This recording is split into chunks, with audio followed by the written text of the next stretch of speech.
Hey everybody, this is Rydo, and we're back to Yu-Gi-Oh! Master Duel. We're going to go through more of the solo content, which, yeah, it is way, way better now that I have a deck that's actually, like, competitive with my Zodiac deck that I really should just show off, really. But having something besides the decks that are just structure decks given to you or that you've earned during the solo play, but having something that is actually, I would say, at least 3 steps stronger makes a lot of this solo stuff a lot easier. Not perhaps so much in the dual strategy, uh, but definitely in the cases of uh, these points. Like at the end of the last recording, I believe this duel, this duel, this duel, and this duel all had not been won using uh, a deck. And I very quickly, pretty much on the first try, succeeded at winning with this Zodiac Tri Brigade deck. And if anything, in playing this in solo mode, I have learned how this deck is supposed to be played and some of the tricks of this deck and gotten significantly better at playing uh, the Zodiac Tri Brigade. Uh, I believe this duel, you would have, I wouldn't have bothered to do this duel, level 3 difficulty duel with this deck, so I did that off. Basically, everything here has been done with the exception of the loner deck, um, means I could go back and show several things, and it probably would make some sense to do that at the end of this recording, but we probably should jump into the Herald's Guidance in the first place. Uh, as far as these solo play special things, I pretty much think from this point all the way to this point, I had not really tried or succeeded using a custom deck. Now I've done all of that. So I've done a decent amount of off-screen content just to make sure I'm at the points where I can show new content. Um, so let's start with Duel Strategy 2, since that is the very beginning. And we may very well just get to this next practice duel, which is a loner deck. And then that's very much possible. Like the only thing that I'll be able to get past. Either that or it will turn out to be a lot easier. I turned the audio back up. There's something very weird about the solo play audio being way louder um, than the audio when I'm live streaming, and arguably that might be because I'm using a different scene in the open broadcast software. Uh, the outcome is determined by attack and defense. Let's try using cards that change the monster's attack and defense. First, normal summon TG Werewolf. Let's see. So let's come back here and just turn everything back down, because this is going to be a lot of talking. I don't know this card. Set Shrink in preparation for an attack of another opponent. Can't talk, and then end the turn. So theoretically, you could just have attacked, but this is probably the first turn where you wouldn't have been able to have a battle phase in the first place. So it's kind of crazy that this guy would attack in the first place. His effect must increase his attack for that to make any sense. This is going to activate Shrink. Shrink is one of those cards that uh, that doesn't uh, benefit much in modern gameplay, but was kind of impactful in the first generation of Yu-Gi-Oh cards. In a lot of ways, a lot of the first generation of Yu-Gi-Oh cards that you see in that first Yu-Gi-Oh cartoon series became iconic and yet not really playable. Even though you activated Shrink, your opponent's monster's attack haven't gone down significantly. Why is that? The effect of Shrink states that it will have the original attack of the target. Original attack refers to the attack value that's displayed on a card with no alteration. The original attack of your target Dash Warrior is 600, therefore the attack was reduced by half, which is 300.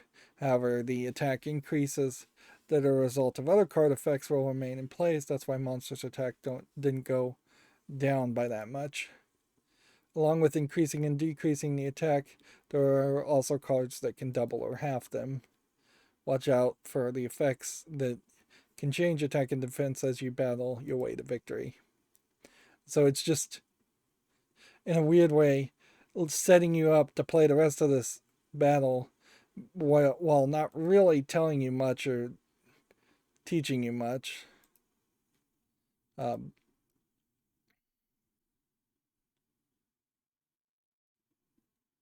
and I think at this point it's not going to give me any more help.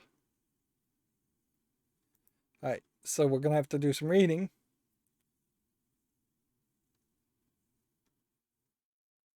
TJ Rush Rhino.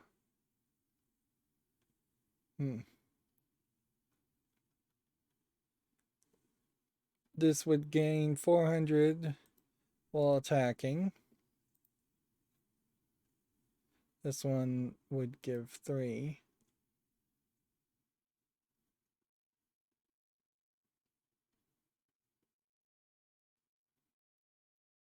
This would reduce my attack to destroy something, and this is a quick spell, quick play spell, so probably you want to just set this even though it's not really that activatable yet.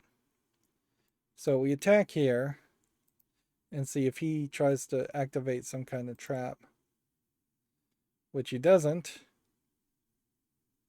And that quick play spell for some reason couldn't activate against that normal trap.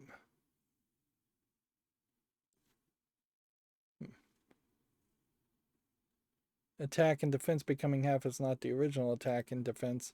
There's a danger certainly in this that you would think that when it says attack and defense by default it means original attack and defense, when very rarely do the cards actually mean the original attack and defense. Let's see, if we went back and looked at Shrink, its original attack becomes halved.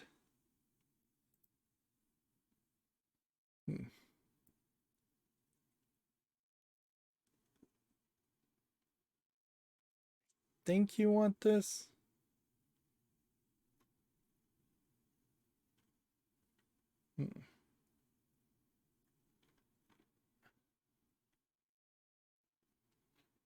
Think you want to summon this? And then this is a TJ that would, we can cut that in half and that's not really going to do much. And then you take a 50-50 shot on that. Which does mean that this is going to do like a ton of damage. And oops. That's going to be a problem. I'm going to have to find something that if all the monsters you can special summon this card from your hand. Oh, I could have special summoned that. That when TJ monsters you control inflicts battle damage to your opponent, you can target one monster your opponent controls.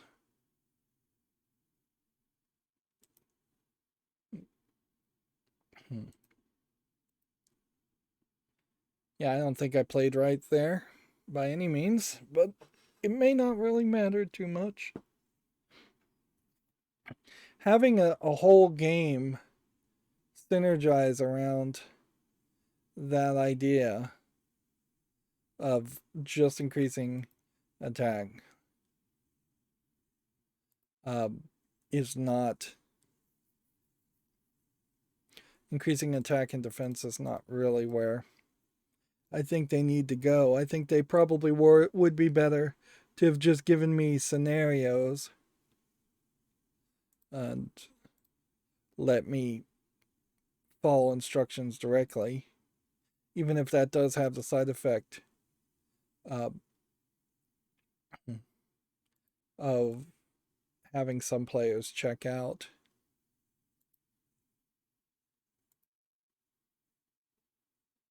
Hmm.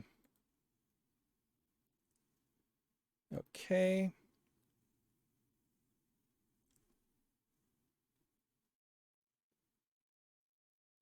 Hmm.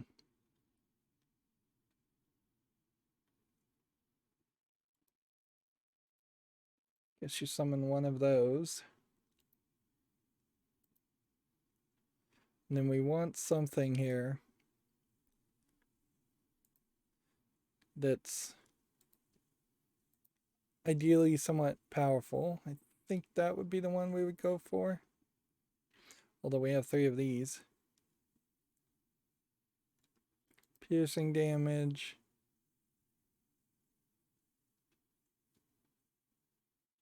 Or librarian. Let's go with this.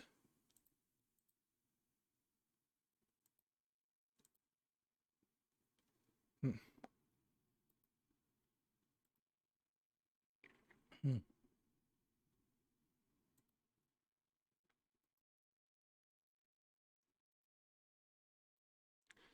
And then let's bring something back while we're at it.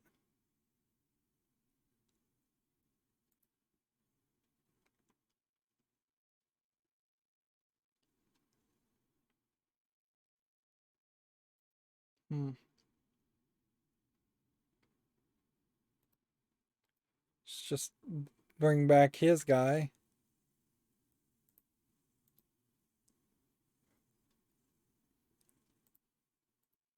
Let's see.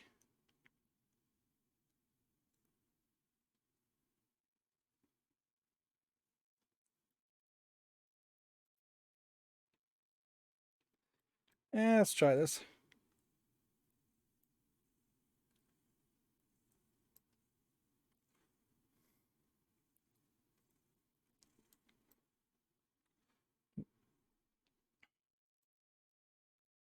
Now attack with the 0, even though that won't do anything, just to be certain that it doesn't trigger some kind of effect. Hmm. Hmm. Hmm.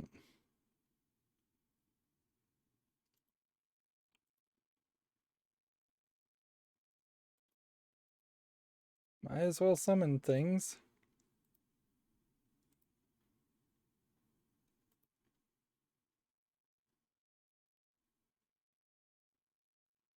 Hmm.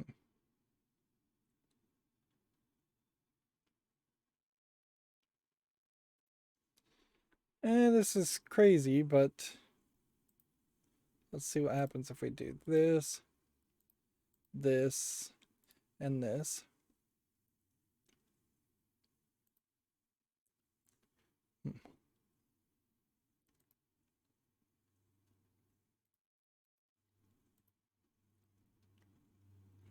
And then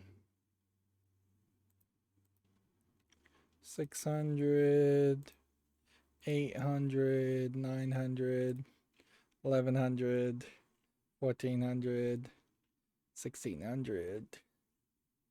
I guess we go with this one. And then 2400.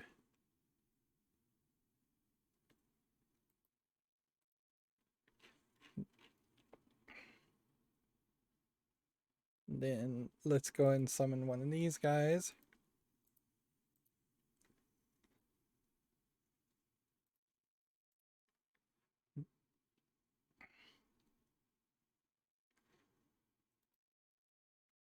Hmm.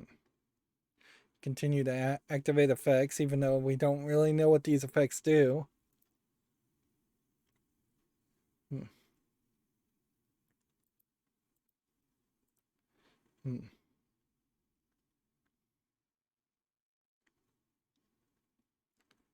Alright, well, that was a lot of random stuff. I don't know if that was really a ton of um, educational gameplay, certainly, though, to move forward in that direction. It feels like if they're going to try the idea of making you play an entire game, every single turn in that game needs to be yet another example, a slightly different version of an example of the theme that they're trying to teach and that they're trying to have people learn. And let's see, we'll get some more cards if we win here. And if we get to the goal, who's to say that doesn't unlock yet another secret pack? It very well might. If it does, I might be in a weird position. Special summoning monsters. Definitely something you need to know about. And I recognize those monsters. I missed that first sentence.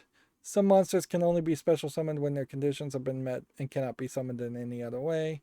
When you special summon a monster from the graveyard with a card like Monster Reborn, you need to pay attention. Currently, your hand does not have any monsters that you can summon from to the field. Activate card destruction to seek a way out of this predicament. So we're just going to toss all of our cards and toss all of their cards and then draw new cards. You have drawn Monster Reborn.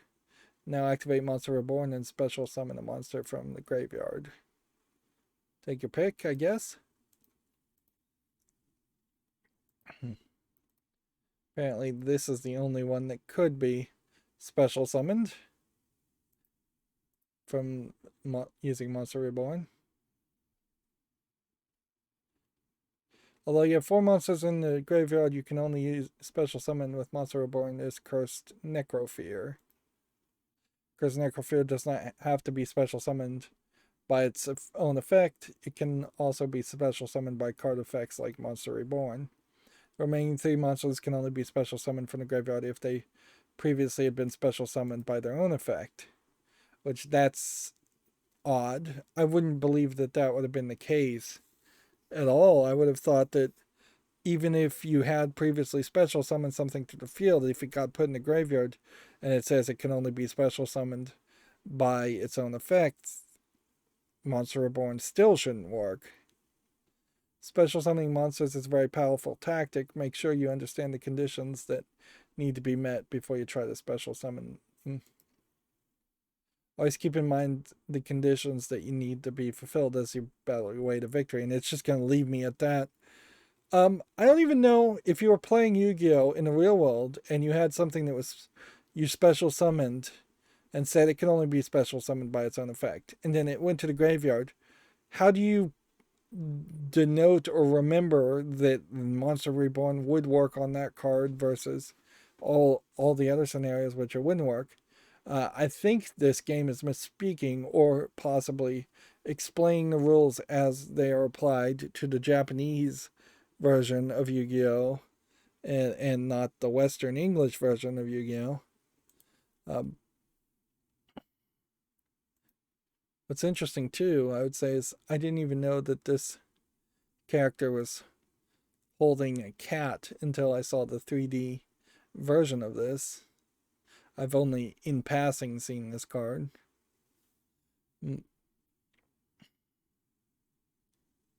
Let's see. So let's see what we can do. We have a Destiny board card, which means we can then discard card and add one level 8 fiend.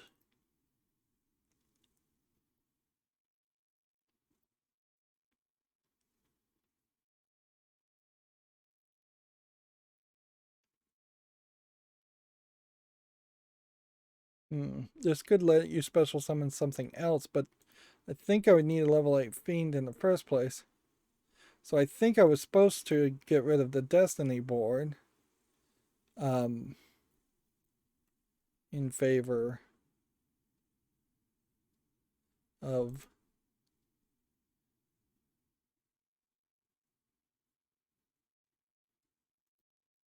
something else. Must first be special summoned from your hand by banishing 3 fiends from your graveyard. Is this a fiend? Is this a fiend? Is this a fiend? Hmm.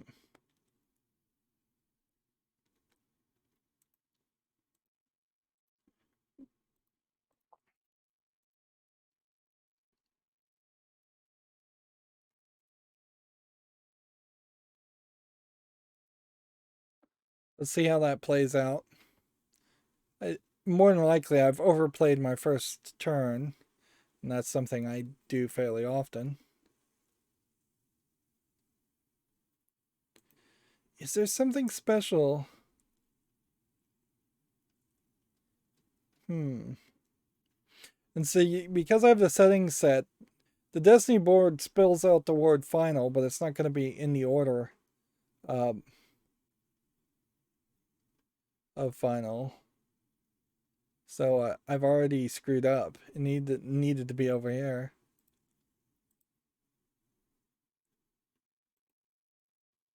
Hmm.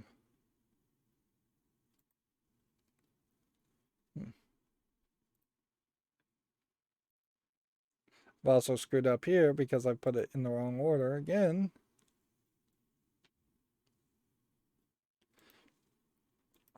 If anything, it feels like they've allowed me just screw this up intentionally.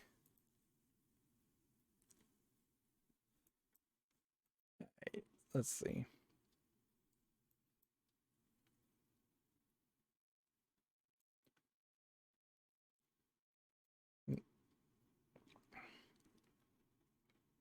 Like I definitely can't get all the final letters in the right order, or even all of the letters in the spaces.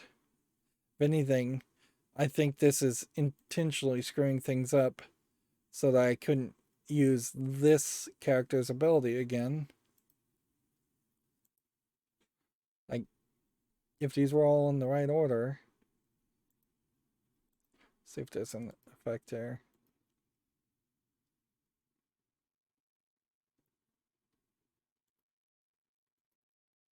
Hmm.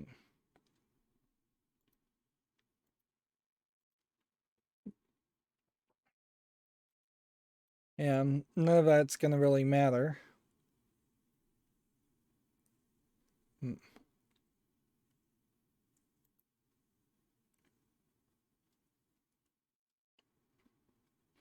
It seems incredibly distracting to have this card in your deck when it has nothing to do with what they're showing off and dealing with at the moment. Hmm. Yeah. Well, it would be a complete waste of time. I want to just redo this because this does give you that option. Let's just hop back into this and do this again. Come on. Takes a little too long to load considering this is all just solo play. Hmm. And clicking as fast as you possibly can. It's still not really letting you do too much.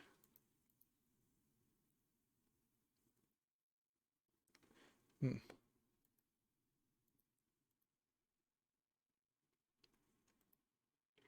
All right. Still have to play against their instructions to start with.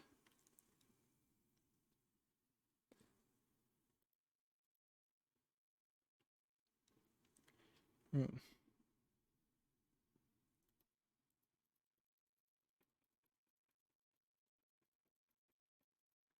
All right. So you set this here. You then activate this by playing this, discarding this, and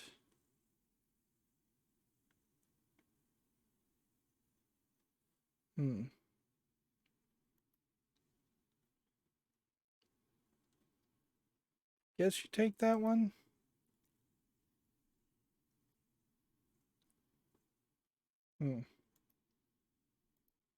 Nothing really. No, let's not summon that. Let's instead just end the turn.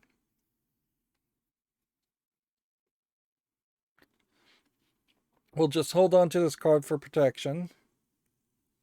We activate this. And then put the eye here. And this will be the first time and probably only time that I'll ever win using the Destiny board. Because really isn't any reason to play a Destiny board deck. It's very much like a Exodia deck, in which it's just going to be a little too much.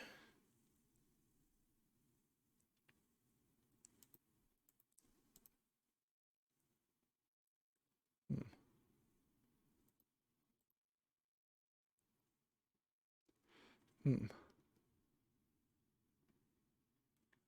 Hmm.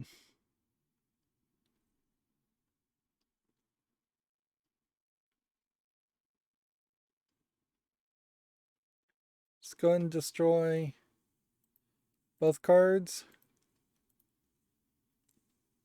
Sure, why not?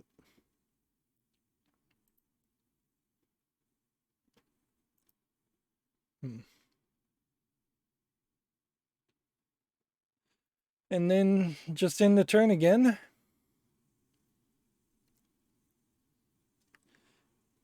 You can see it takes a little too long.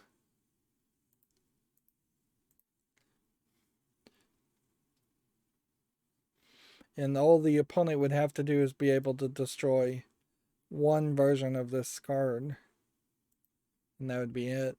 Like, destroy the trap, and that's all that has to happen. We'll just switch that to attack position.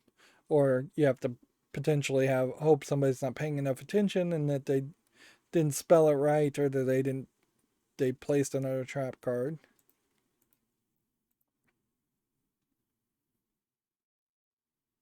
No special animation there. One due to the Destiny board's effect. Definitely feels like there should have been a special animation there. Let's go over and do the pendulum summoning and see if we can pull off that next.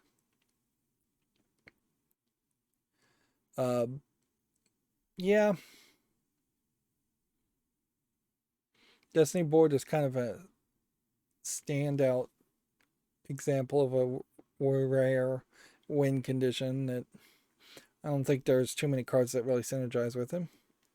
So we're going to do some pendulum summoning. I will say pendulum summoning is a concept that just did not exist when I was watching Yu-Gi-Oh anime or thinking about playing the card game. Really, I never played the card game, other than in digital forms in video games, and that most of the Yu-Gi-Oh video games up until this point have changed the rules drastically every time they released a new version of the game, and it just wasn't what the actual trading card game rules were. But yeah, this pendulum summoning, when I first saw it, was very confusing and different. Pendulum summons are conducted by placing two pendulum monsters in the leftmost and rightmost spell trap zone. It's kind of a great idea because very rarely, with the exception of the Destiny board, do you need 5 spells in trap zones. One of its biggest advantages is it allows players to special summon multiple monsters from the hand. It also allows players to special summon pendulum monsters that were added face up to the extra deck. Let's learn about how pendulum summoning from the extra deck and win this duel. First, activate pendulum. treasure. Add one odd eye pendulum dragon from your deck to your extra deck face up. And this is a part of pendulum summoning that I didn't even know about, that it could help you with face up extra deck cards. Having cards face up in the extra deck, again, is a good idea. It's adding new use to already existing things. Activate Dragon Pulse Magician and Dragon Pit Magician as spell cards. Alright, so in this case, you don't treat them as spell cards or activate special effects. Instead, it says P-Scale. Doesn't really matter which way you could do it. You could do 1 or 8 or 8 or 1.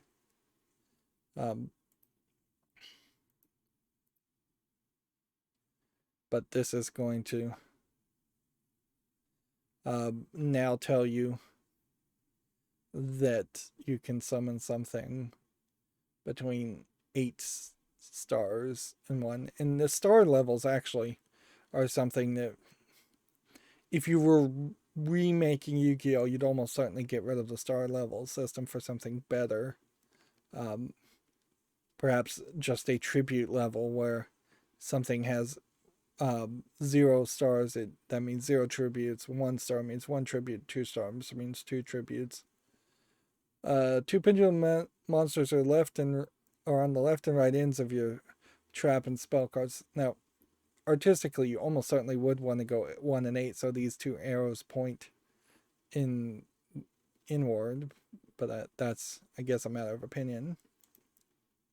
Now we can pendulum summon monsters from your hand and extra deck. So then you just click one of these, and then that lets you summon this 7-star and this 7-star in face-up attack positions. I don't know why you specifically needed to put it in one of these 2 spots, because that seems like that's an unnecessary limitation there. Pendulum summon successful. Monsters that are pendulum summoned from the extra deck generally go in the extra monster zone. I don't know what's special about the extra monster zone.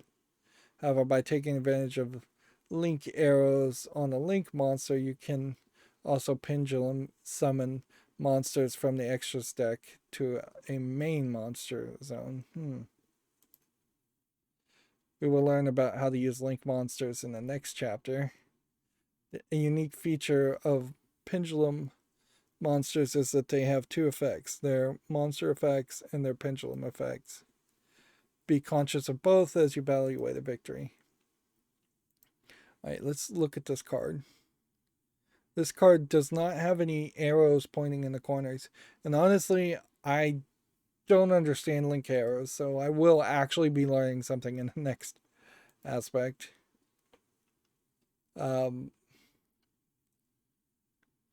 Make it a dragon type. Does this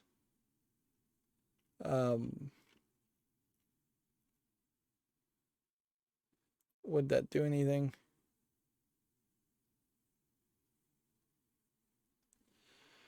I mean, so you can make this a dragon type.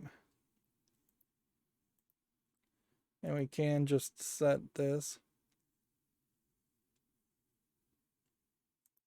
And then by making this a dragon type, I could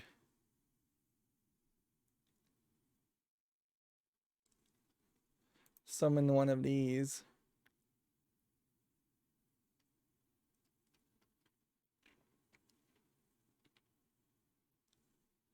I don't know if this would be XYZ summoned, though. Let's look. Dragon type. Wouldn't be XYZ summoned. At least I don't think it would. So I think you're better off just ending the turn here.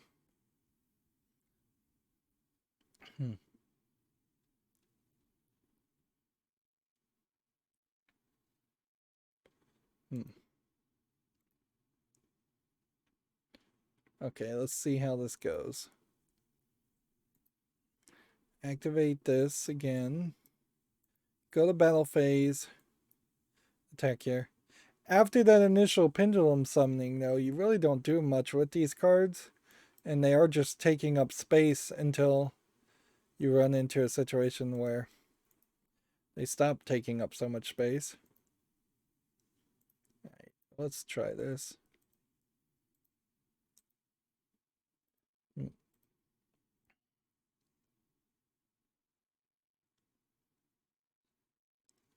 Hmm. Nothing special happened there. And these monsters are under this. So they're not in the graveyard. So we would have to figure out a way to detach these monsters to send them to the graveyard. Which maybe means this was the wrong choice. And I think you want to pendulum summon this. Hmm.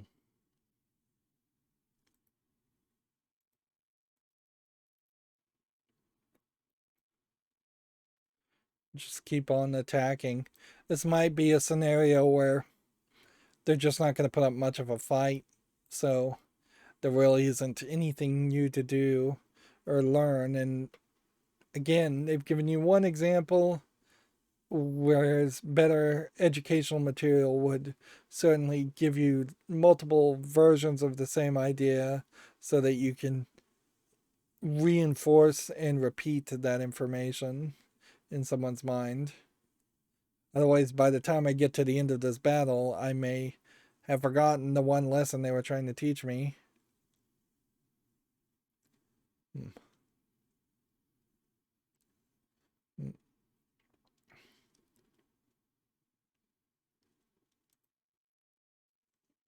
Hmm.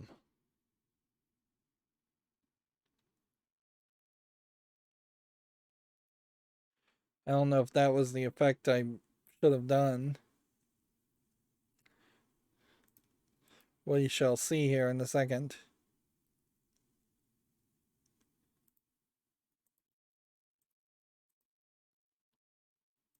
Hmm.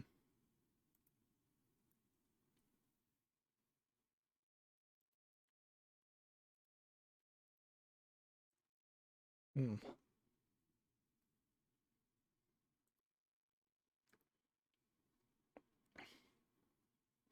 See, I feel like I was supposed to have somehow gotten this back in the P scale, but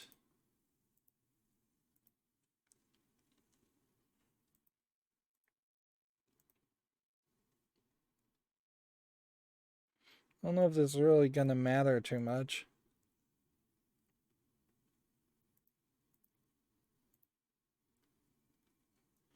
Hmm. Yeah, I think the idea would have been to try and do something with that. I could take two of these guys and get to 3,000, or I could just attack. And I think I'm probably safer just attacking. Hmm. And I have no idea what effect is being activated here.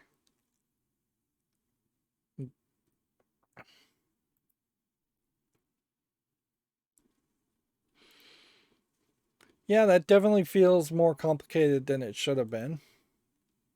And we're getting these normal cards that I guess they think it's useful for people to have 3 copies of those. But clearly you can see this also branched off. So these lessons are obviously slightly more advanced lessons that they want you to do. Link summoning to a main monster zone. Link monsters are generally link summoned to the extra monster zone, but if they already have one on the field that is pointing to a main monster zone, you may link summon another link monster to that zone. Take advantage of that to summon 2 or more link monsters from to your field. Oh, I did not realize that's how that worked, and I almost certainly would have never figured that out because the game just tells you and shows you what you can do, and if you can't do something, it'd be pretty difficult to realize that there was something you could have done had you played differently. Link monsters generally link summon to the extra monster zone. However, that does not mean that you're only allowed to special summon one link monster to the field. Pay close attention to how you can summon two or more link monsters as you battle your way to victory. What's funny there is there are many times where it points a arrow forward or to forward to the left, forward to the right, forward center, and even if you were to put it, you would have to put a monster basically here to point forward, left, or right. You'd have to put a monster here to point forward, center, or here to point forward, center. It's not going to let you put monsters in the spell and trap zones and link summon that way. But it does create this weird system where you might put something here that then lets you put something here, that lets you put something here, that lets you maybe put something here, that lets you put something here. You could fill up the entirety of it. But I don't know if you can even have two monsters in the same deck, so it would be more likely you'd put something here that would let you put something here, then here, then here, then here, then here, then here, and it would be a lot of left and right at best. First, normal summon Draconnect, connect, and then use the effect to special summon Bitron from your deck. Alright. So we summon that. It's saying here. Activate that. This one. Then it's saying here. That makes some sense. Of course, when you're actually playing just ranked play, I have the settings set up where it just places these cards automatically for you. And so I don't really think about card placement that often. And if I was playing a deck specifically around link summoning, you would need to turn off that setting. And that setting is off by default.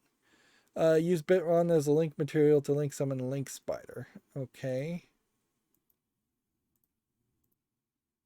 So this one is going to point directly downward with this little arrow, which is a fairly complicated concept that they added, with having arrows. Obviously, because I didn't even understand it.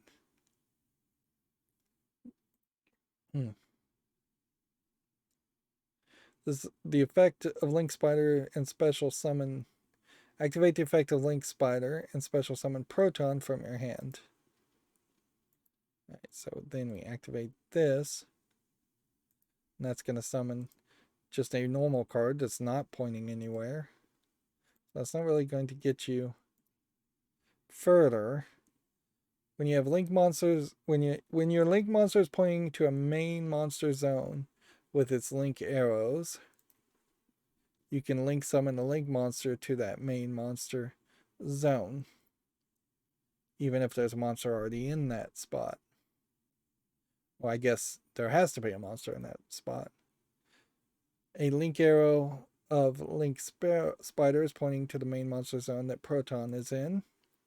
Use Proton as the link material to link summon Linkuriboh. Alright. Linkuriboh is pointing downward again, oddly.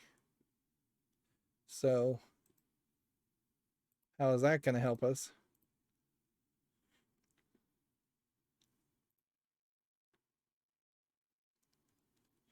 You've successfully link summoned a link monster to the main monster zone.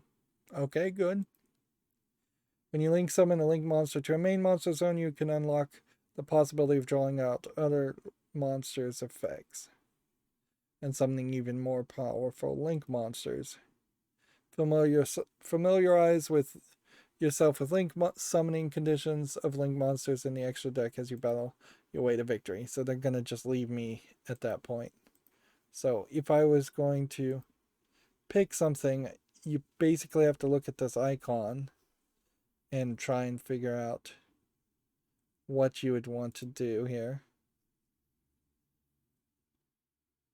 2 Cyberverse monsters or 2+ Cyberverse monsters. I think we could probably summon that fairly well. We could. This is probably your best bet, although this would also work.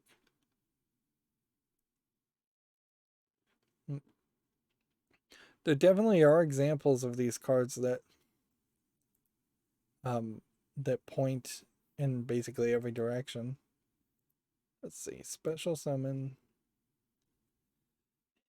this.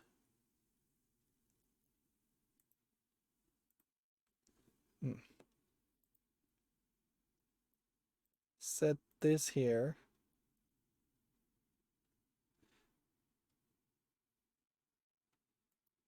Now this is pointing downward to its trap card, but I don't think that means I can do anything with that. This is my thought, is that we could do this, then this.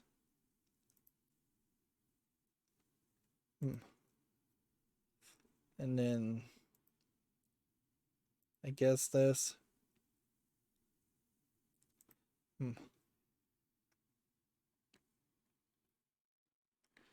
Then need something that would just take one monster.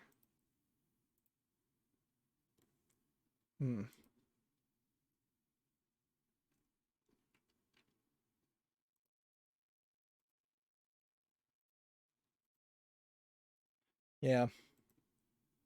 See, I don't think that you can go any further and that be a smart move. Honestly, that probably wasn't even that smart of a move in the first place.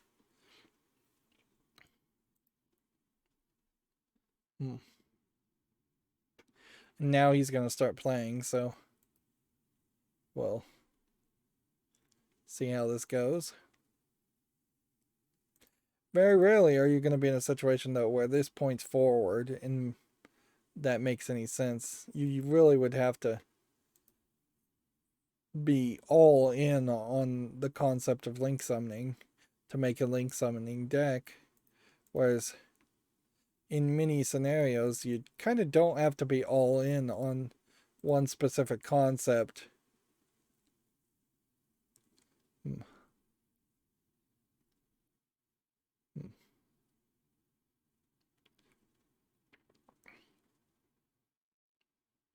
Yeah.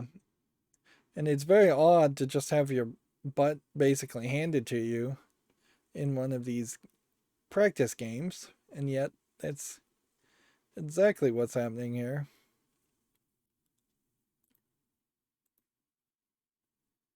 Okay. Summon this, I guess. Activate an effect here.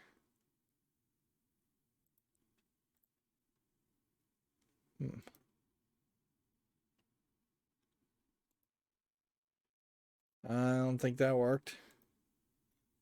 I think I played poorly there.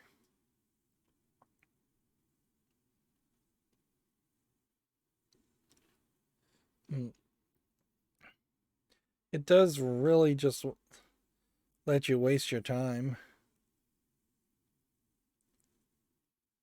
and play poorly if you aren't careful. Should hold your hand a little bit better than this. I wouldn't mind if the game stopped giving me direct instruction and just warned me when I did the wrong thing and was watching me play the game and expecting me to do something different. If it just popped up and said, you might want to do this instead when I'm about to do something bad, or if it just let me step backwards in time and undo it, that probably wouldn't be a terrible thought either. Should I be in front of this guy?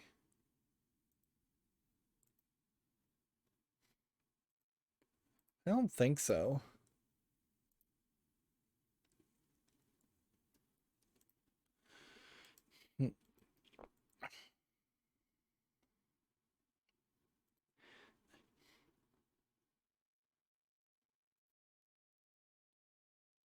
This is not a code talker um, monster.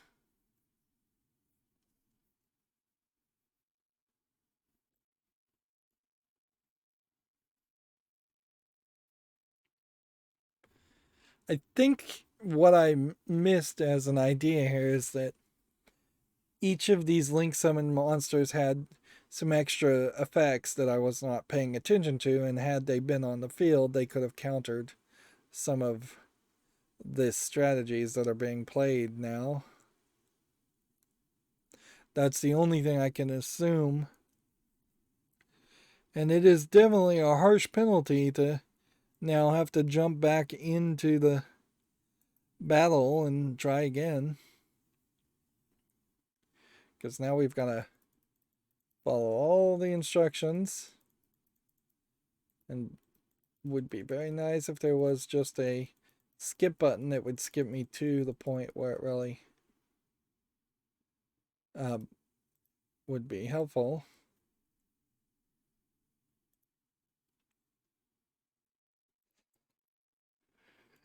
Hmm.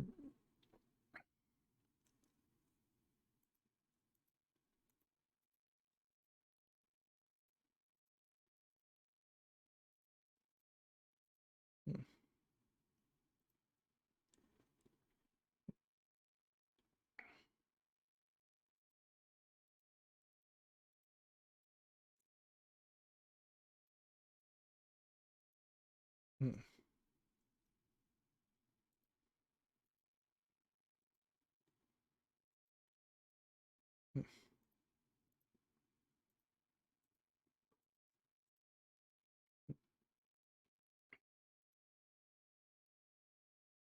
Combined, that's barely 1300 attack.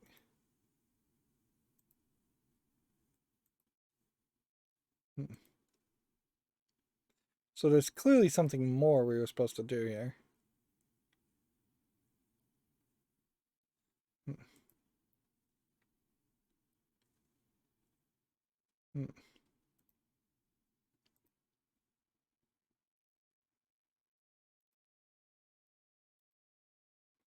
But I don't know what it is. Let's see.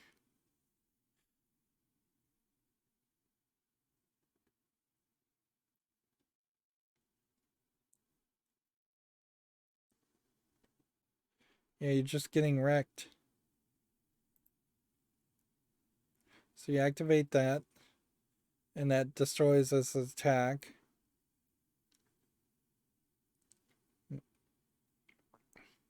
But we've kept this character.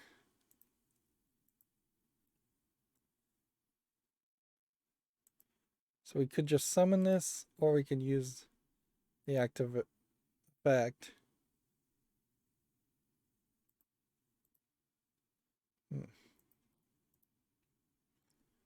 Alright.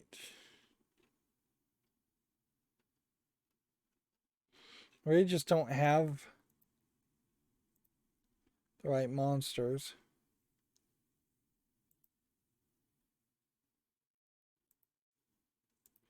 Neither player can target monsters this card points to with card effects. Gains 500 for each monster cards. It points to. That's Code Talker. That might not be terrible. Hmm. That would be 2300 if it pointed to two cards. So that is a choice.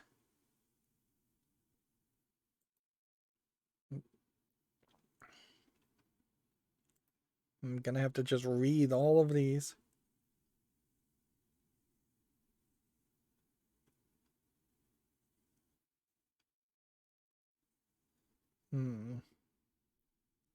It's probably not it. This would be stronger, so we could do that one.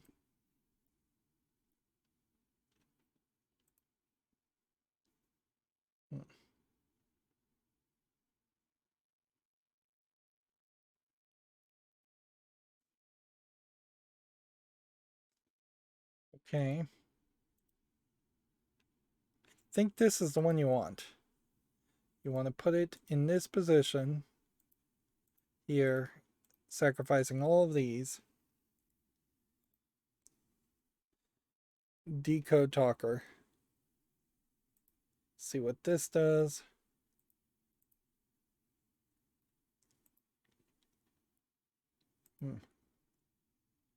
And we have backup security, which we want to put in this position to strengthen this guy even more.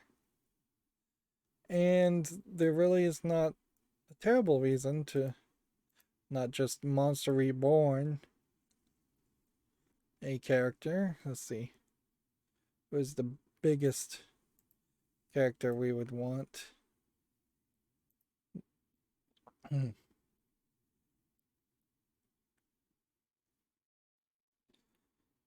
I guess this is probably what you want.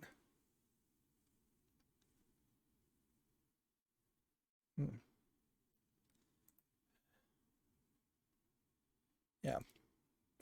Put this in defense position there. I don't know if that matters. And then, is there something here that we could do for just one? No, I don't think so.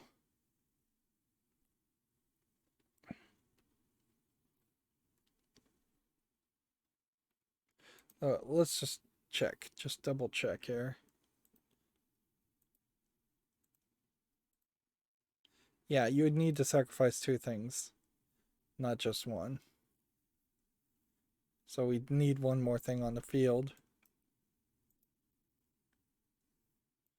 And so then we attack here. And that does a lot of damage.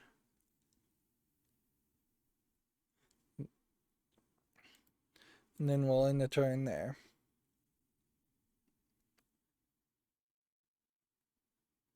There might have been a smarter move. But the thing I'm seeing and recognizing here is that if you were going to do a crazy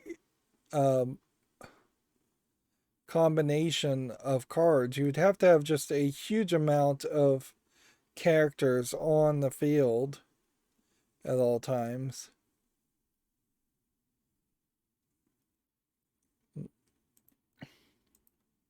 Just like far, far more characters than you would realistically ever have.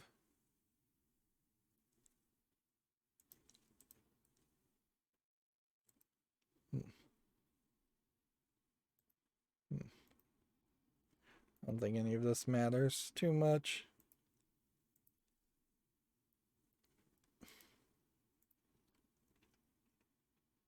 Hmm.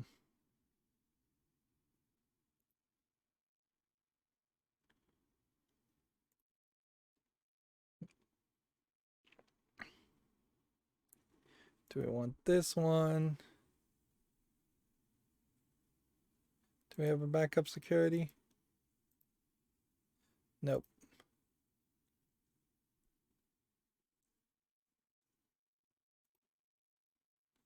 Hmm. 2,300 to get rid of that. That might be the option. See, this one only requires one character. So that one we could bring back, but it has to be a normal monster. So had I brought a normal monster to the field earlier, then that might have worked better.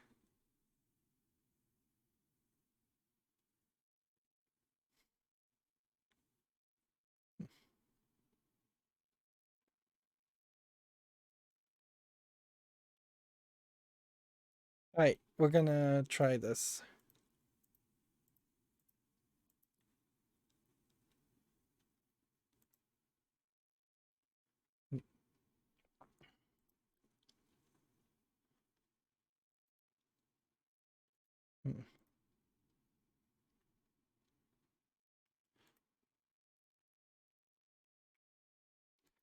Go ahead and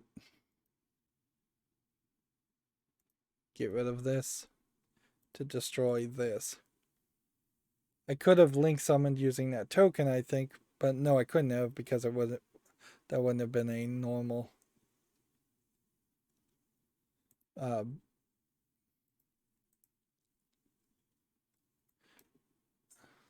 that wouldn't have been a normal card. It would have been a token card.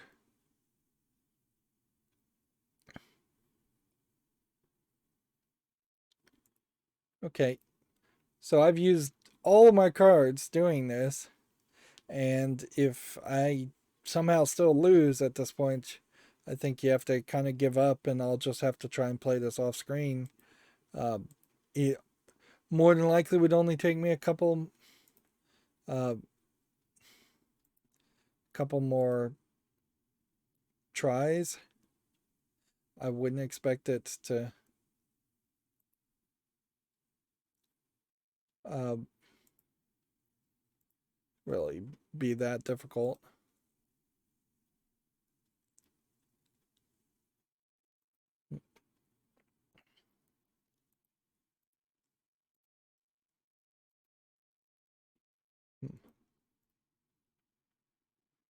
Okay.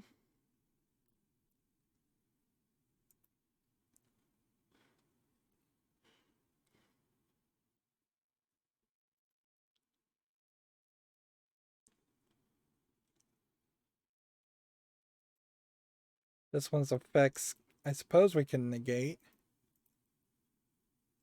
and restore it.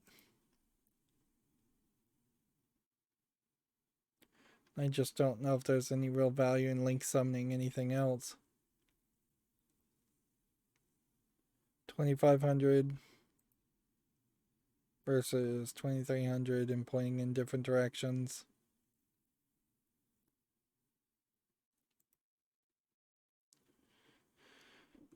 I think we stick with what we've got.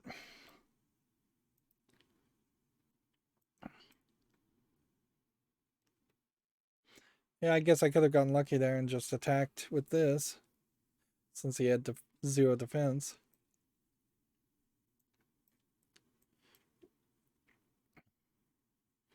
Well, we're getting very close to a guaranteed victory. Hmm. Hmm.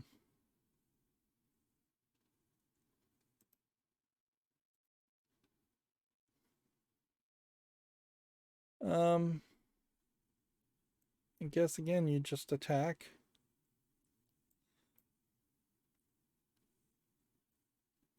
And again, I guess I could have gotten lucky. But we'll instead slowly make progress and give him another turn.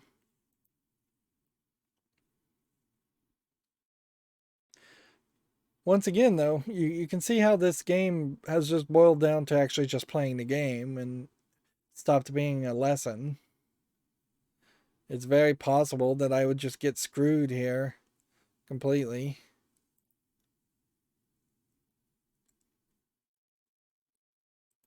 Hmm.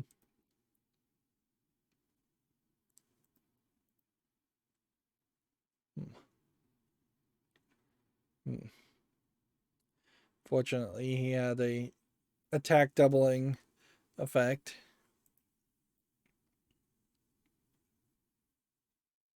You can definitely see why that would have been a fairly difficult deck.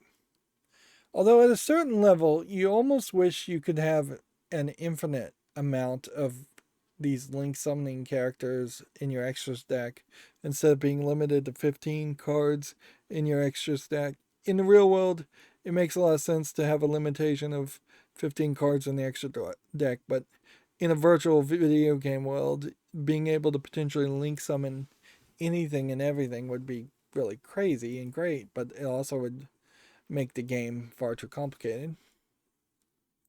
And I think we're just going to further learn about the link arrows.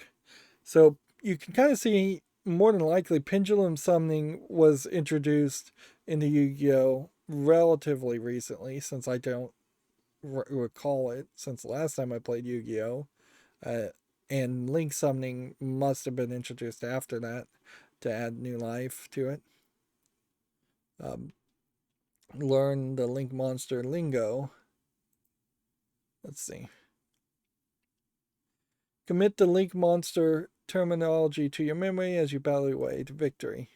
First, normal summon appliance stock socket troll. Yeah, that's not much instruction. Activate the effect appliance or copy blockle in your hand and special summon it.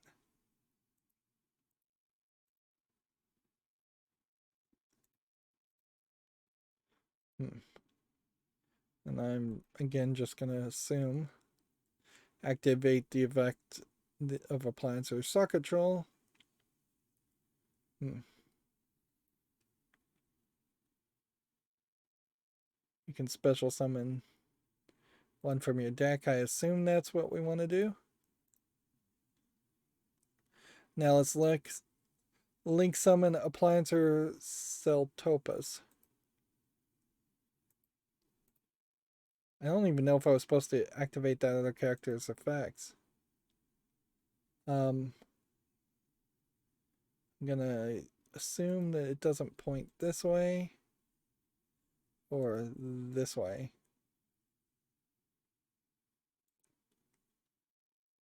Yeah. Next, use appliance or copy block hole as link material to link summon appliance laundry dragon. So there's a lot of new characters and names where it would have probably made a little bit more sense to continue down that path of using the same cards. Alright, so I'm going to grab this. It's going to point forward to what is effectively an empty spot.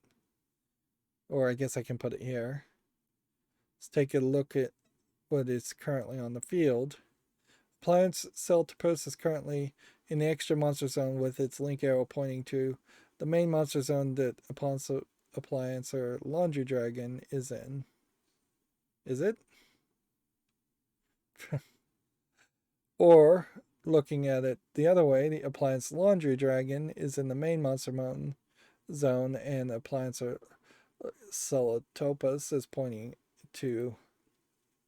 And now Appliance or Celtopus and Appliance or Laundry Dragon are linked.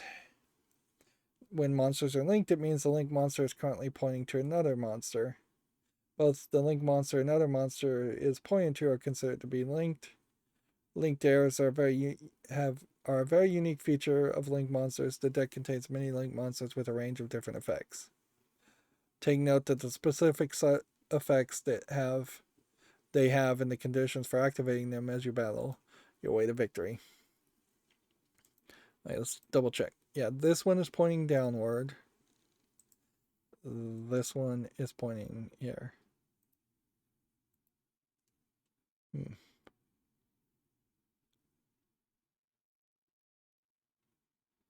Let's see.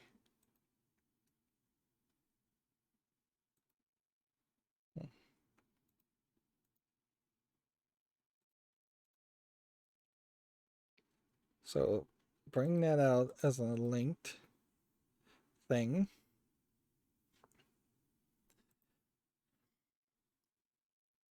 Hmm.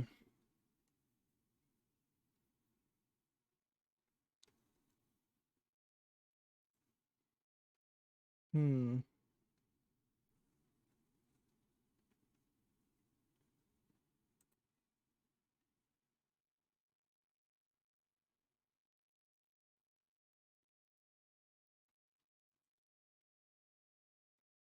Hmm.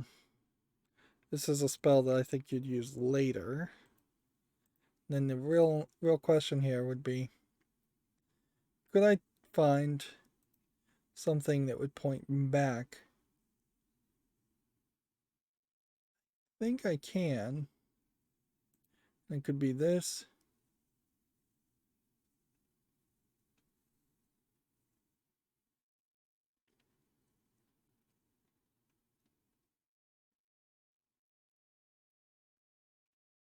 This would switch locations of things. I don't know if I really need to do that. Alright, well.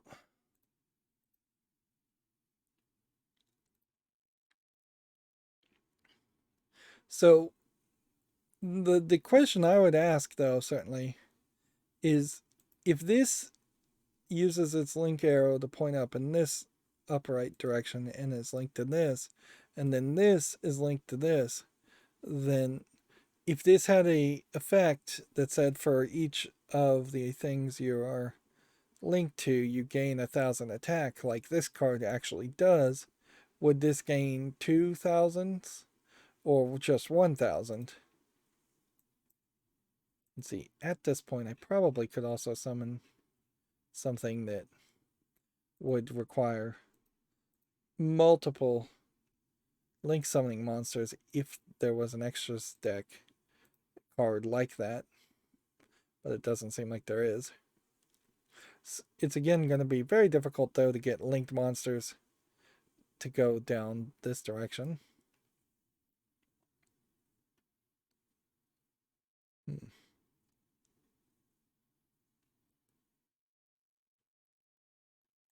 We don't want to activate that. Do we want to activate that now? Possibly. Hmm.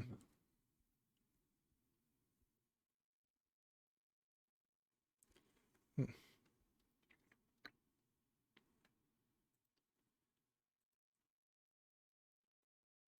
See, I don't think I can activate this. Can't activate this.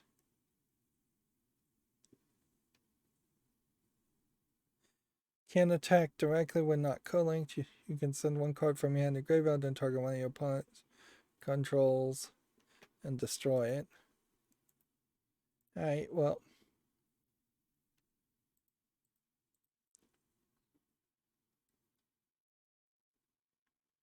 Use which effect?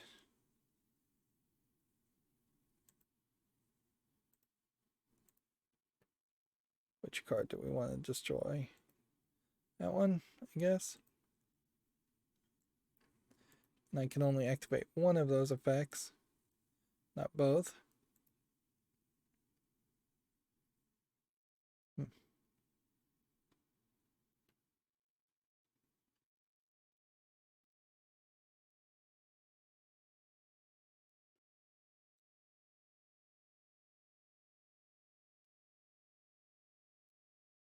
Okay. I think this. Ooh, that did power it up. And do we want to banish it? Sure, why not? And so then we attack here. And that only does 1,000.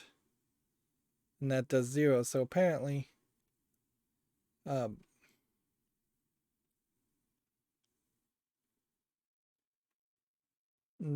did that power it up by 2,000? So these guys are in really decent shape. At least it seems like that's the case. So we may have this in the bag, but I'm not 100% certain yet.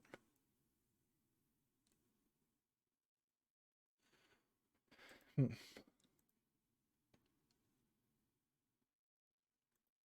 see.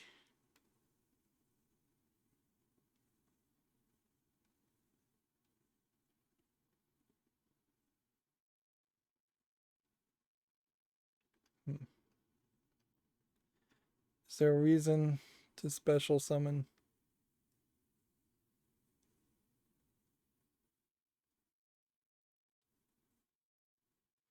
Copy block.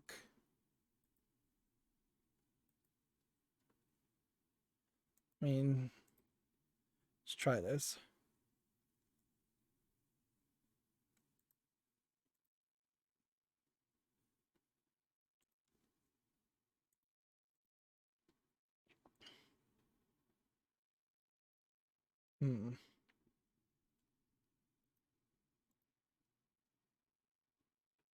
And if I was going to try and summon something now,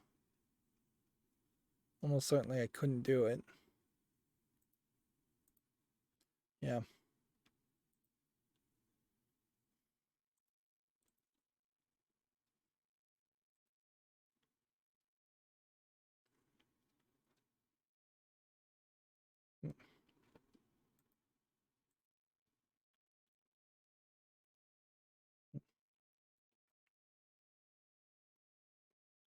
Let's see how this works now.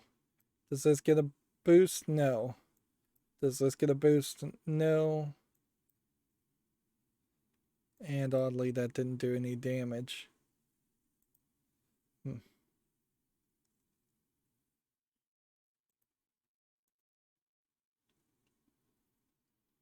So clearly I'm not fully understanding all how this plays. And that may cause trouble in a second.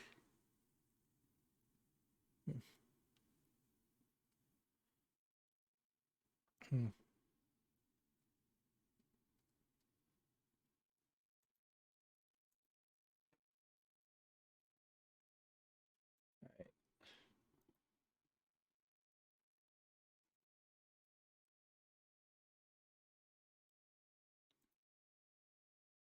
See what this effect does.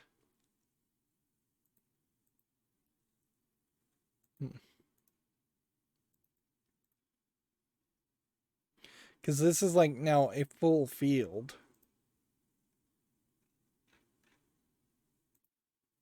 Let's see. If I was to take this one, I really couldn't do anything more. This just kind of feels like this would be fairly redundant to do.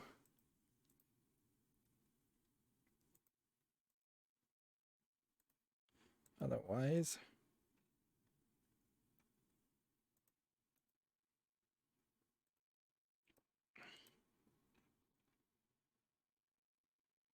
Yeah, I kind of just don't see much of a value of saying, hey, let's take this one and then this one out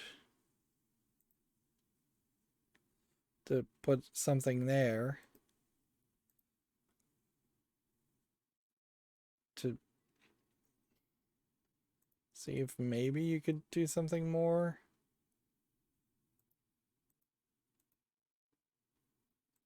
Yeah, it just doesn't really make a lot of sense.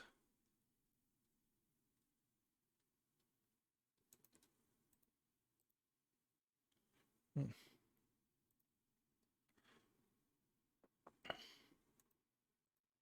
See if this effect does anything different. Guess I could have put something there. Let's just send one card to the graveyard. And then we'll start by destroying that.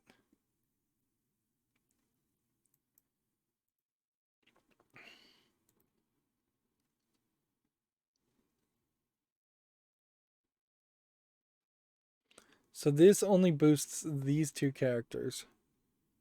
So ideally you want to attack here with that.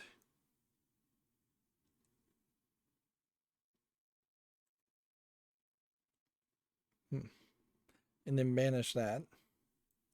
And you could just attack with that to do that.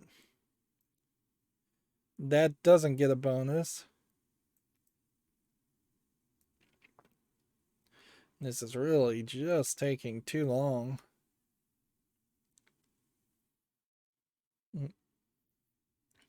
Once we finish this battle, assuming we succeed, the next question definitely will come down to, are we going to get any kind of reward, and is it going to be a secret pack being unlocked when we hit the goal?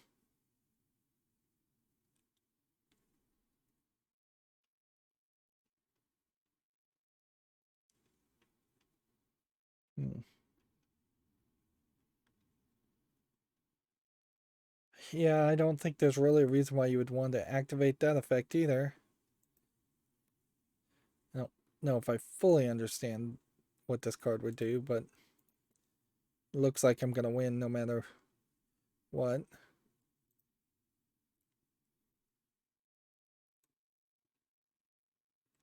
Let's try something different here.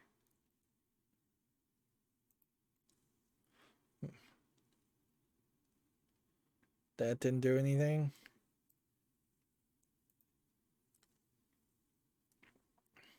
Let's attack with these two.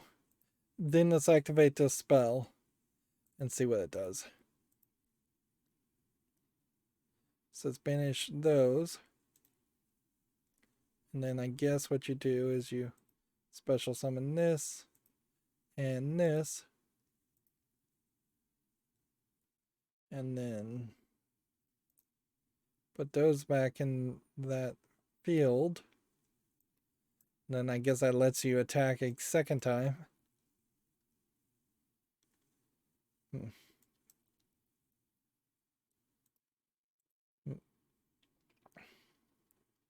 And then at the end of the turn, I guess you keep those two characters.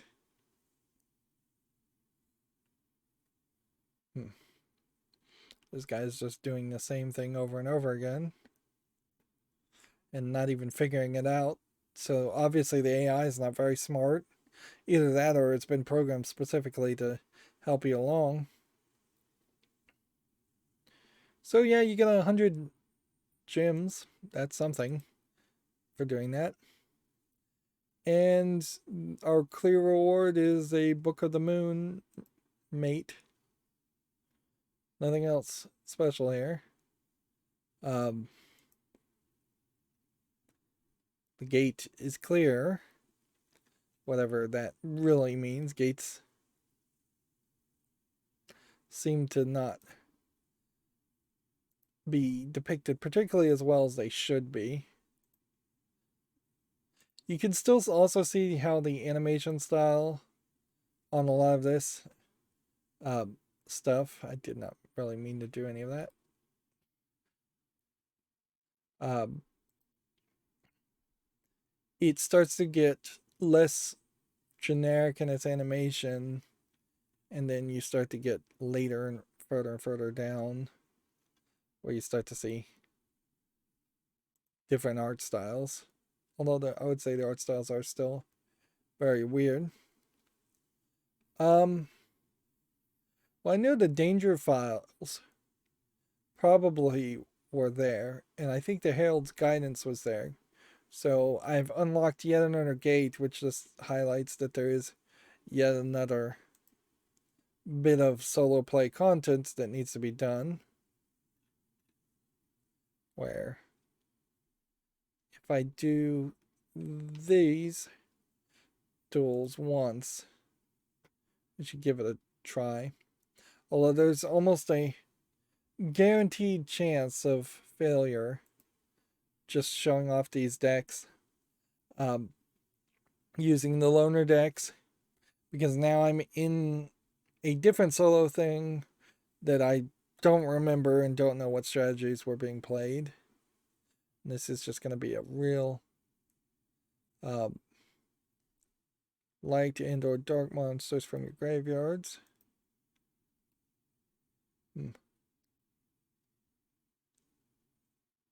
Well, the odds of that happening seem to be low.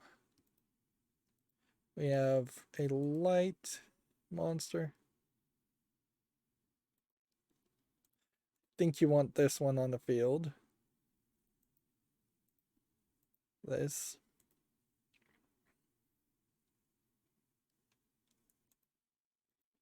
And then you want to activate this to dismiss a couple of things.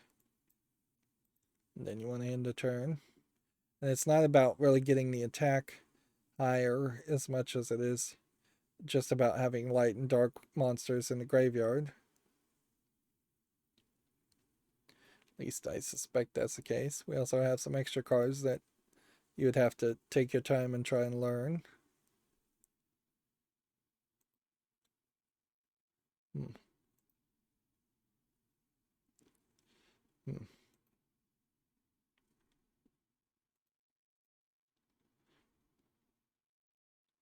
Hmm.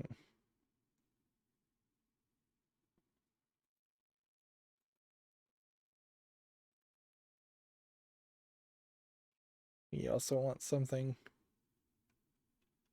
big.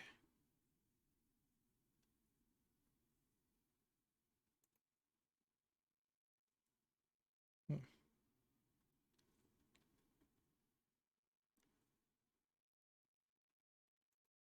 Looking here.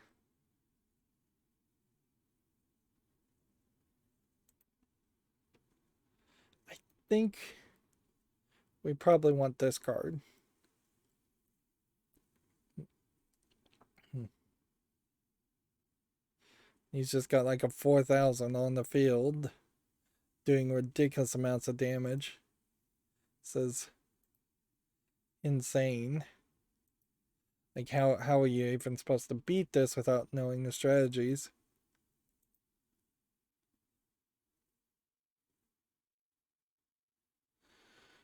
Hmm.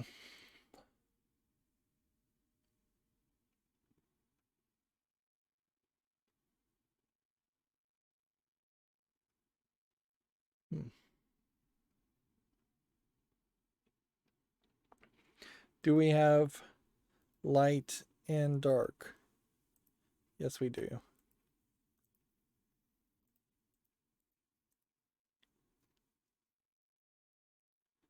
Hmm.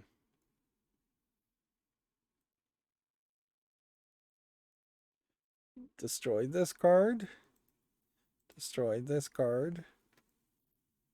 It seems to have not worked at all. Summon. Tribute summon to destroy cards. I don't think that's going to work either. Hmm.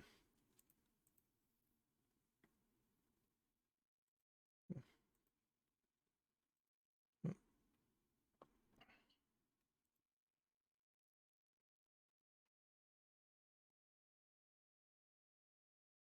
Hmm.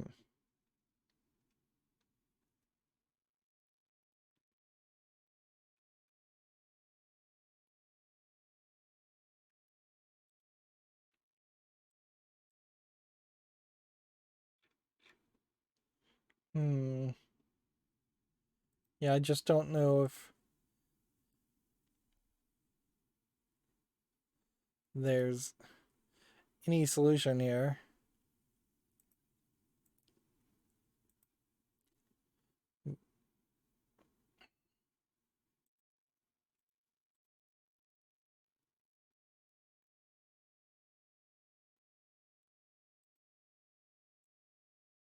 Hmm.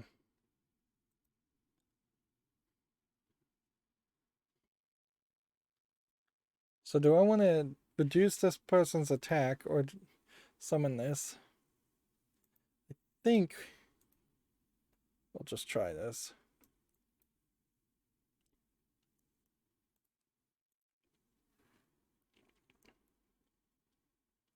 Hmm.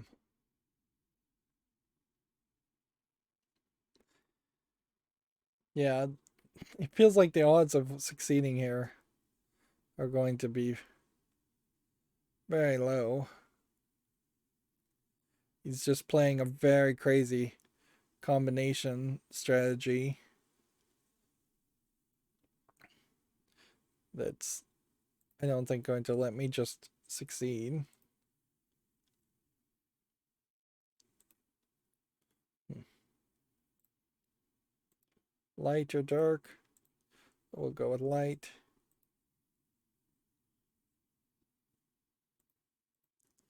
Hmm. Hmm.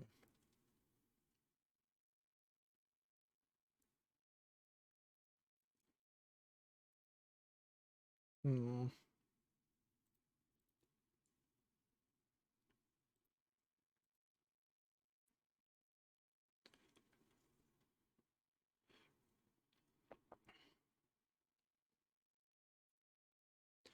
Yep, this definitely feels like this is just going to be incredibly overwhelming. Unless there's some effect. Like, I can't do anything, so unless there's some crazy effect, I've lost. And I don't even know what I needed to do in that duel to potentially have won. Honestly, even using my Zodiac Tri-Brigade deck to win there is going to be difficult. So these level 5 difficulty duels still are level 5 difficulty.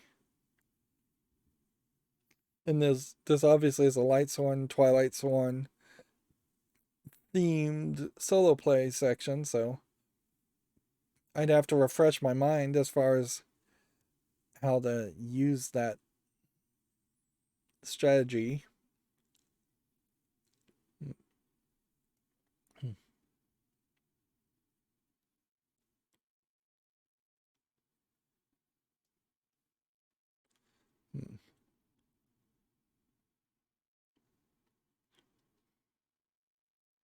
Come on, come on.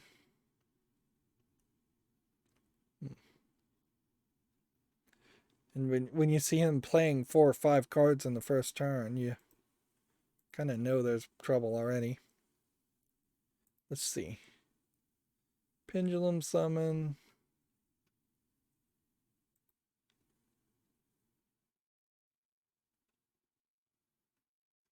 Hmm.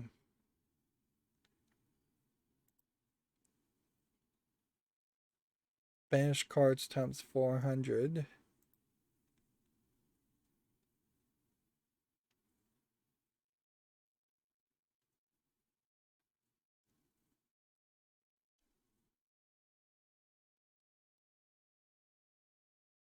Okay. So you do this first. Banish 6 cards. Then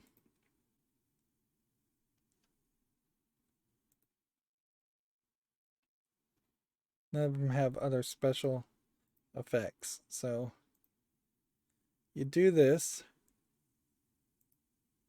And then you special summon this. And I imagine what you're doing is just banishing everything from the extras deck. And none of those are important. Although, maybe it is important. Hmm.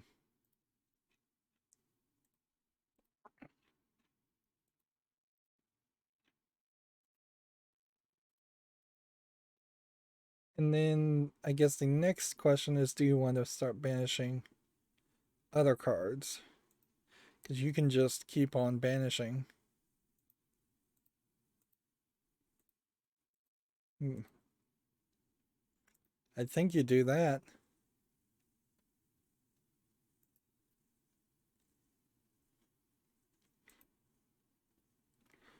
There you go. Potential 1 turn victory. Hmm.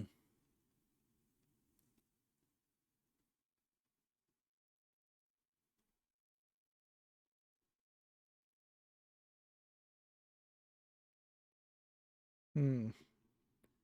Banish this monster? Sure, why not?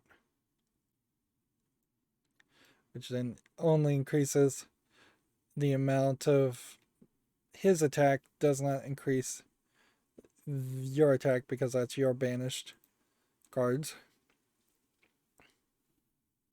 And almost certainly, if I do succeed here, it's just because I got lucky and figured out the strategy, not because it's been decided or built in such a way so that you can always win this way.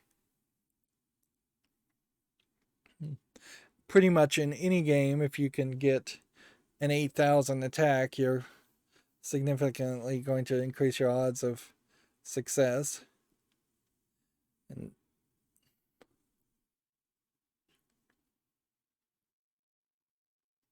And see, now I may very well be wrecked because I played so dangerously.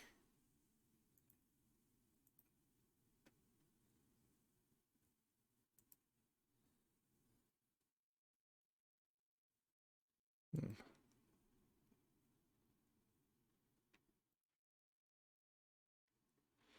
See, this says once per turn you can banish one Lightsworn monster from your hand to graveyard, then target one face-up monster and it loses attack equal to the banished monster's level times 3. Hmm. Yep, that's not going to be good enough. We would need a monster reborn to bring back somebody.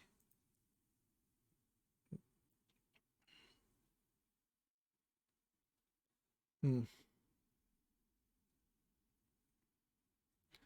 Yeah, and you can see how the AI here is playing so well that you practically need a lucky break of getting 8,000 attack to have a chance of winning.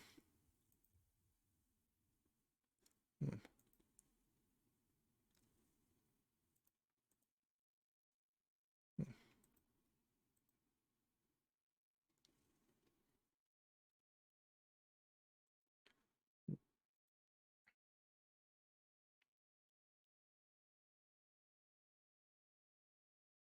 Let's just put something special in the graveyard to activate.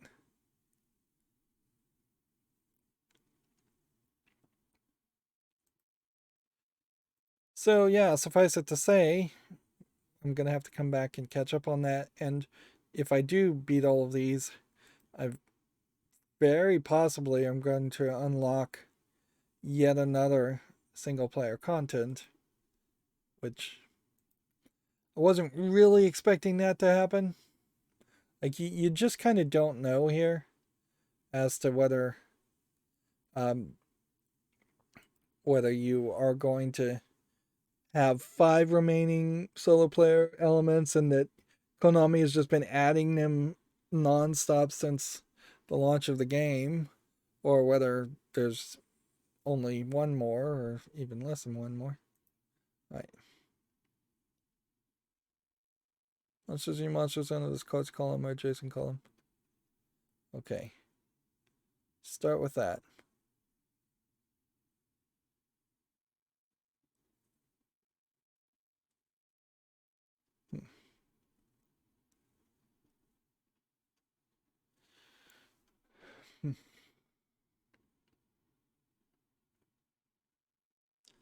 Yeah, I don't know if this matters. Target one of your banished monsters except for this. Special summon this card from your hand, and if you do, shuffle that target monster into your deck. So you do this, then you banish this, and kind of doesn't even matter, I think, what you banish, because then you're just going to activate this effect and return it back into your hand. And then putting something in the graveyard, I don't know if there's major value in that. And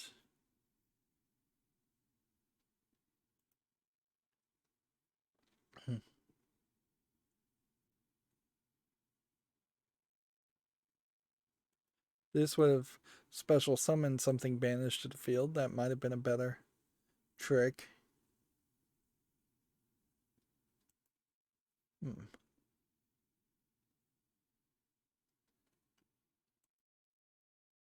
Just reading all of this and trying to figure out if any of this.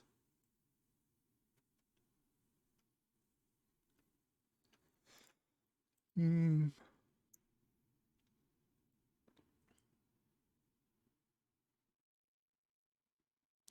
Yeah, I don't think that there's quite a good reason to activate any of those characters yet.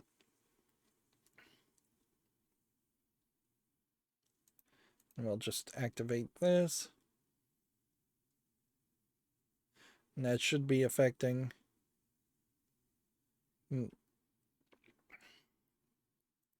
both cards. Or I guess it would have been affecting both cards for a second there. Yeah, well, I've lost. What can you say?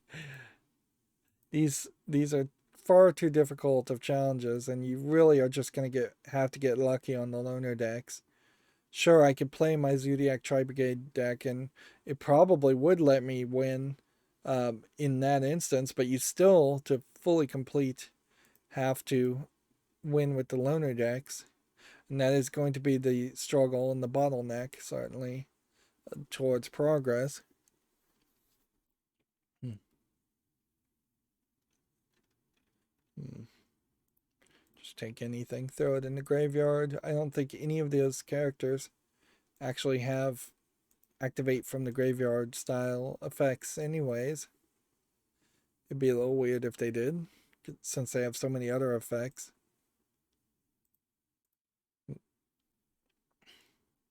Just absolutely destroyed here. Not a single card on the field in my hand. He'd basically have to surrender at this point for me to win. And he's just going to play every trick that maybe you could learn from seeing the AI play these tricks, but more than likely you're just going to have a lot of frustration. Hmm.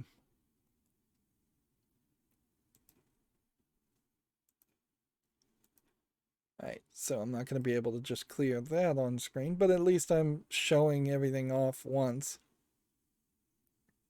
And then, let's see, one of these could be really short, relatively speaking, but I doubt it's 18 minutes short. We do have everything completed up until this point, that's nice, so we should just go through this deck. There's only 2 remaining of these, and these are 5 stars once again. Of course, the slight difference here, as far as the solo player deck challenges, is they're giving you very specific loner decks that have very recognizable, kind of easy to play cards, very good cards. Whereas the loner decks in the other solo player uh, sections are not easy and not recognizable. We didn't unlock a secret pack. That is something to be happy about, I suppose. We don't have a spellcaster monster.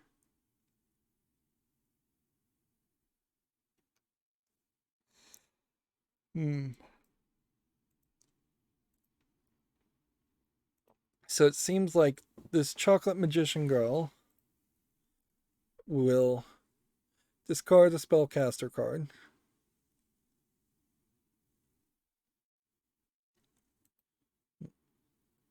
His trap will let me summon this card to the field and switch things around. Interesting. Hmm.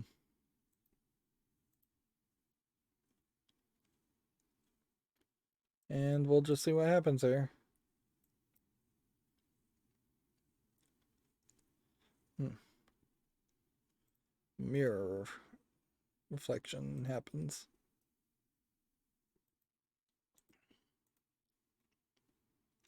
So that probably defeated me, and he's playing Invincible Blue Eyes anyway, so we're probably only a few steps away from him summoning a Blue Eyes White Dragon type character, and I was probably supposed to summon a Dark Magician, which because Dark Magician is the Yugi deck in anime that almost always beats the Blue Eyes decks. Alright.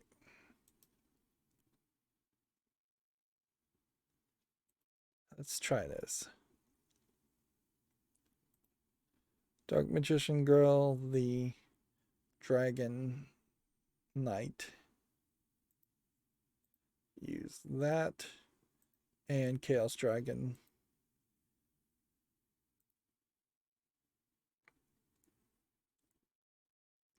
Now, do we have a dark? We're looking for a dark spellcaster type. Do we have a dark spellcaster type? Yes.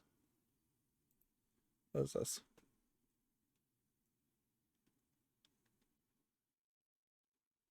Or we could discard that.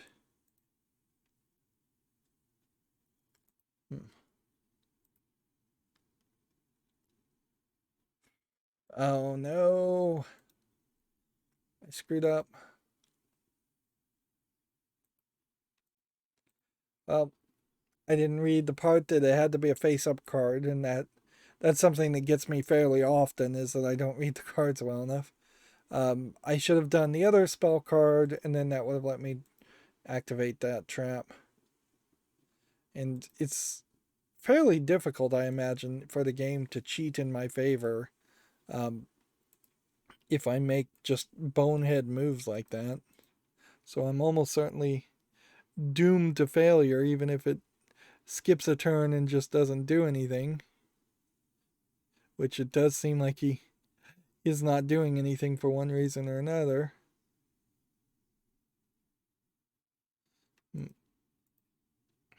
But I can't do anything either.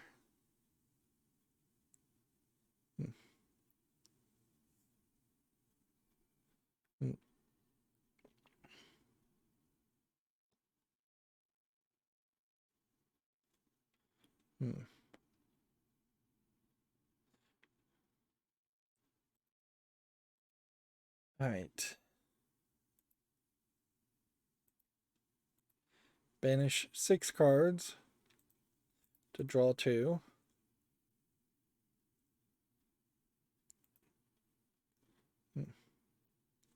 Special summon this in attack position. Don't activate that trap, oddly enough.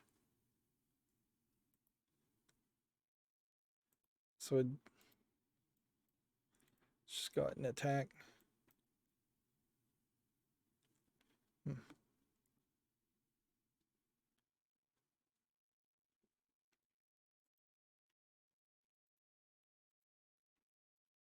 I'm going to tribute summon this because I suspect it would have been destroyed otherwise at the end of the turn. Although, not sure it really says that. Special summon it from your hand. If this card battles a dark monster, its attack is doubled. If this card is destroyed by battle of card or effect, you can special summon one dark magician from your hand. Let's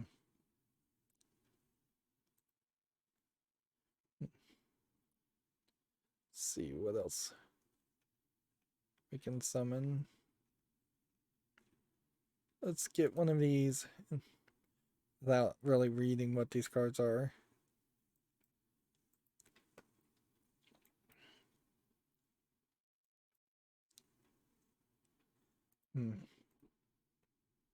If I win here, it is definitely going to be 100% luck. And I don't think I can use my pre-built decks in these battles anyway, so there's no way to cheat your way around it.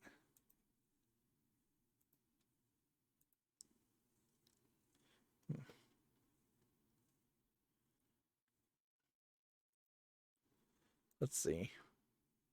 You contribute one Magician Girl monster except Lemon Magician Girl. So tribute this, perhaps. And then... do I want Dark Magician Girl? Or do I want Dark Magician Girl?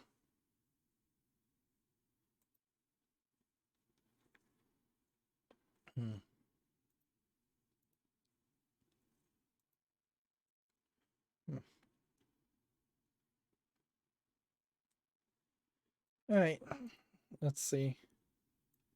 See if that works.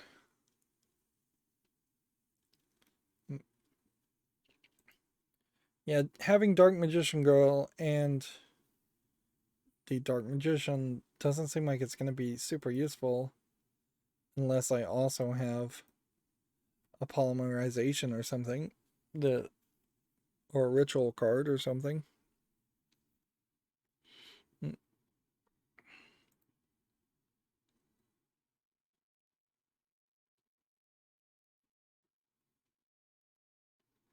Just go ahead and activate this Spiritual Swords of Revealing Light.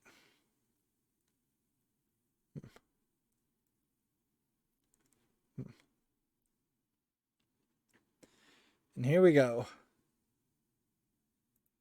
Pay 1,000 to negate that attack.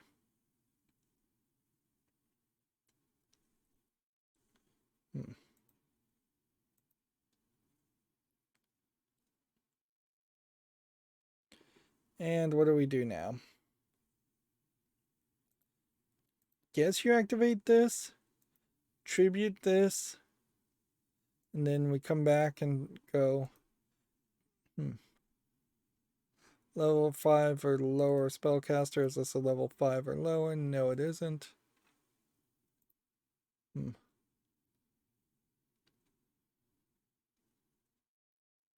Hmm.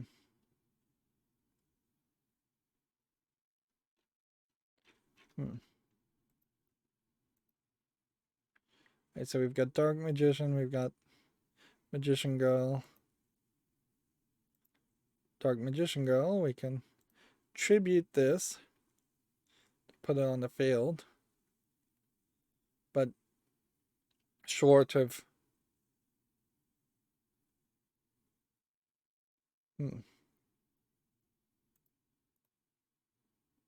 yeah, short of doing something more to have more Dark Magician Girls in the um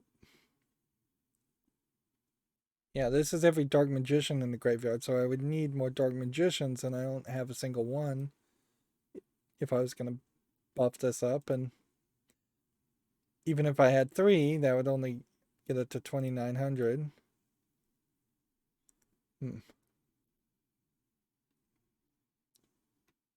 So I'm about to lose either way. See what this does.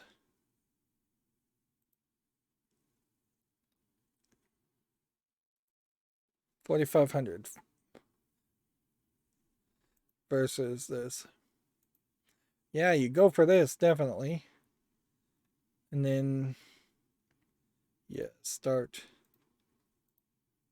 with 5 monsters that would be, I guess, very low level monsters that you would want to get rid of. Hmm.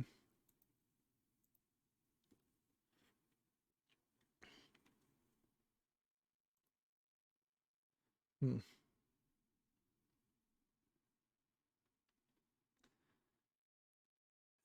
Let's see how this works.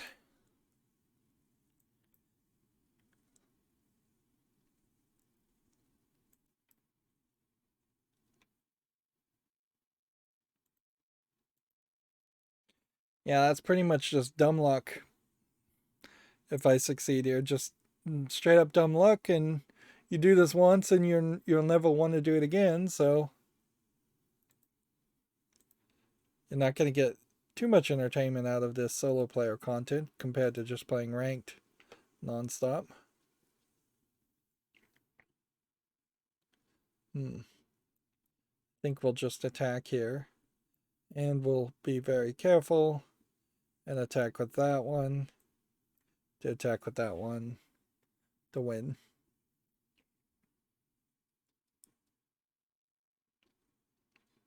There was a way I could have lost there, certainly, if I attacked something face down that didn't reverse the damage back on me and reflected the damage.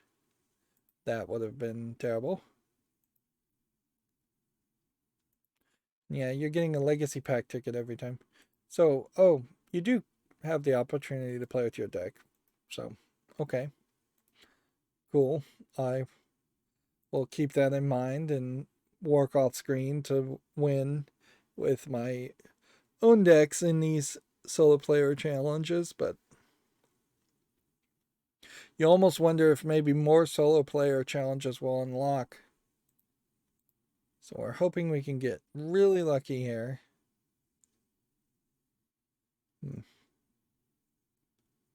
Special summon 1 level 4 deck from your mon. Well, this seems to be the only option. Put this face down. And in the turn. Not sure what the strategy here is. Ultimate Ebon Magician.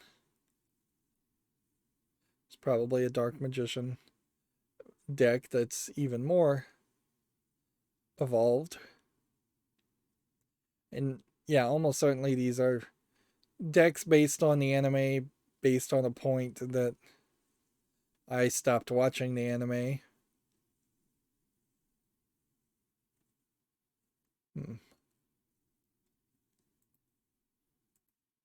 Red Gadgets, for instance, not a card I recognize. Would there be anything here worth...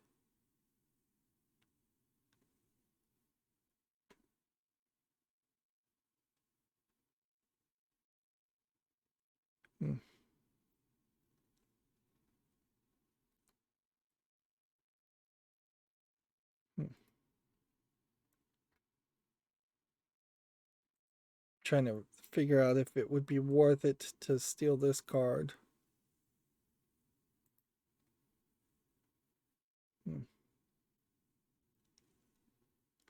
No.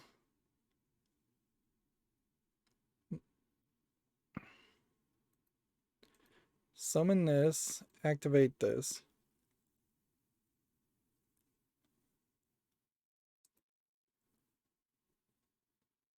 Two gadget monsters from your hand are face up in the graveyard to give me a 25. Let's see what else we can do. Once per turn, you can target one other card in the field and destroy it. Sure. We will do that. Then we'll check and see if there's value in doing something here. I don't think there is. Can't do anything there. You know what we could do is we could bring this back though for 2,500, and maybe that's a little bit wasteful, but I don't think that's super wasteful.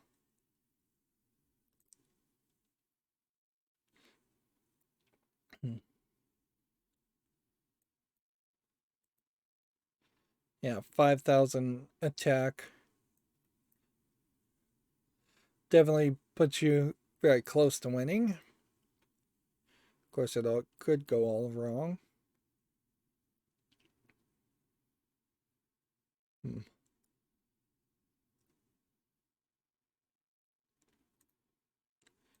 Think I've pretty much won here. You summon this, activate this.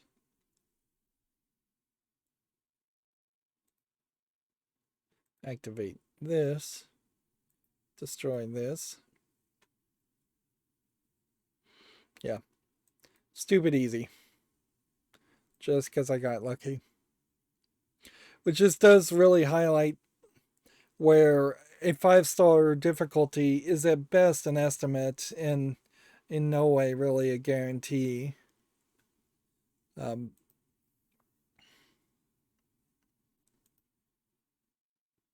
right.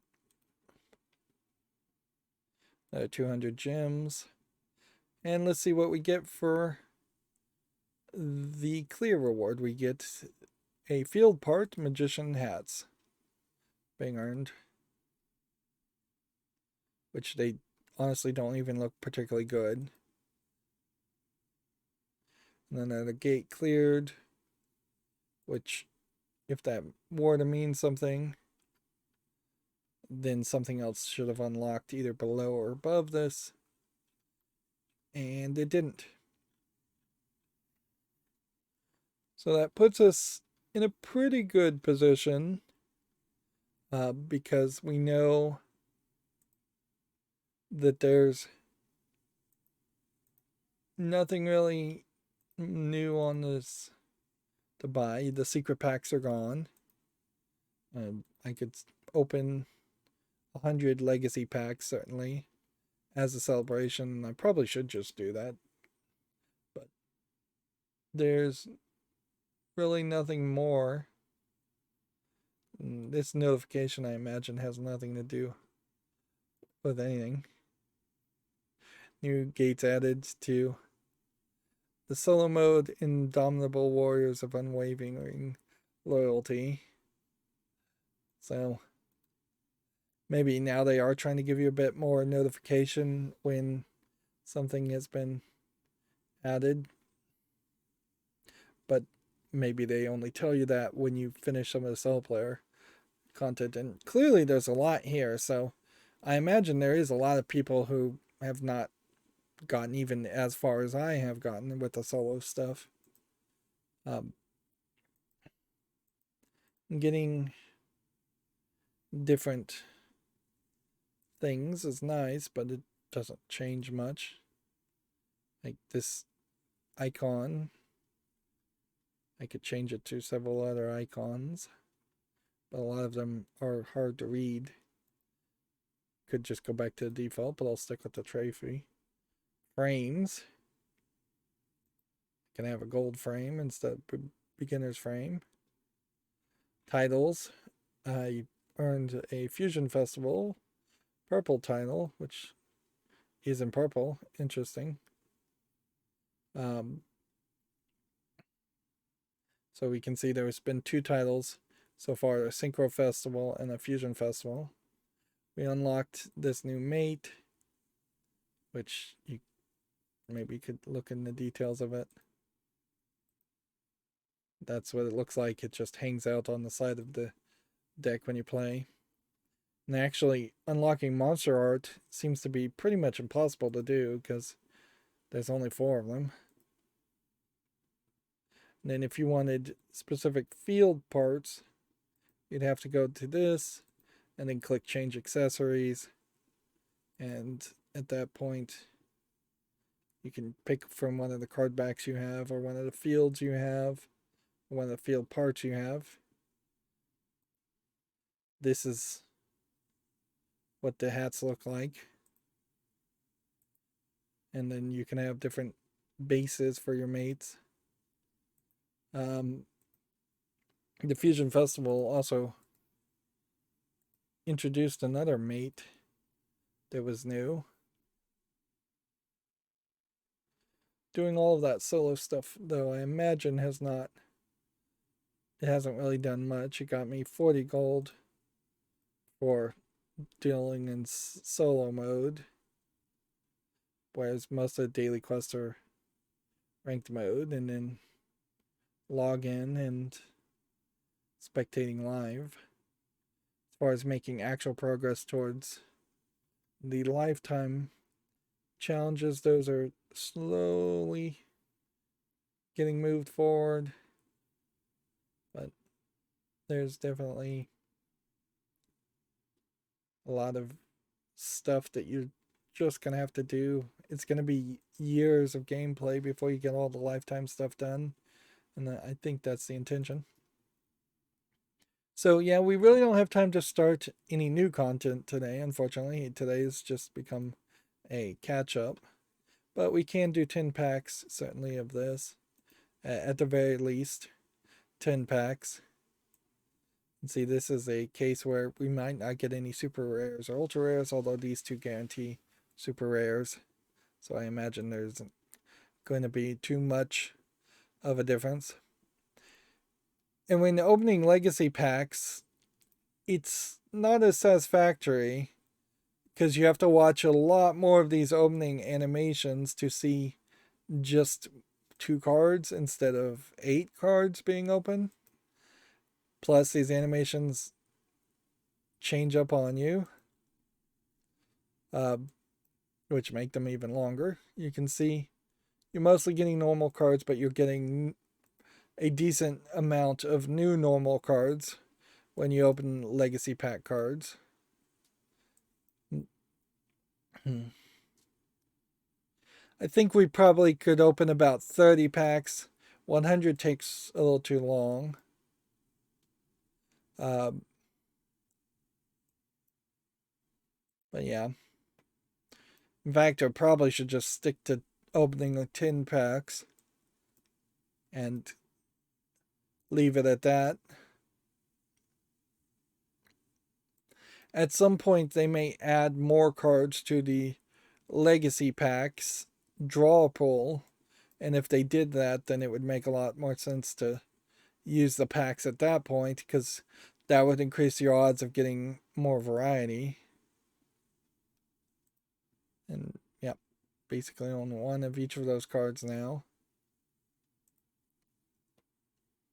Like right now, the draw pool is 4,000 cards, and you can see we're somewhere around 30%, I would guess, as far as the cards that I own. And when you start to realize that a lot of these are super rares and ultra rares, then the odds of getting the super rares and ultra rares